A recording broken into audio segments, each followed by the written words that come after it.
Hey, this is Chris Brown, the president of Tax Hive. I wanted to take just a minute and talk to you a little bit about this $3.5 trillion spending bill that's sitting in front of Congress right now and make you aware of some of the proposals in it that might impact you as a business owner.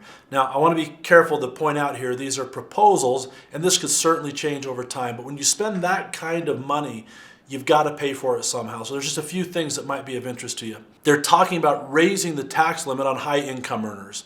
So that would be people over $400,000 in adjusted gross income if you're filing single, or over $450,000 if you're filing as a partnership.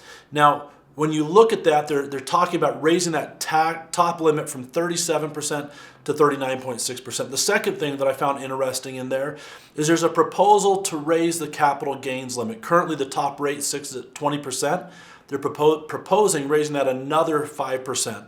So depending on where you sit, what assets you do or don't have, you may want to take a look at how and when and if you're going to exit some of those positions with that pending tax rate potentially coming.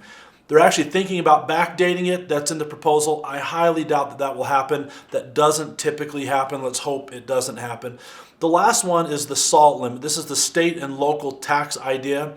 Some of the states that have high tax rates, we're really hoping that there would be some adjustments on what that limit is. It currently sits at $10,000 is the maximum deduction based on the state taxes, and it's proposed to leave it there. Some states like California, New York, we're hoping that that limit would get raised, and it just doesn't look like it's going to. We'll see what happens. We don't know exactly how this is going to all pan out, but a few things for you to keep your eye on as we see this $3.5 trillion bill work its way through the government.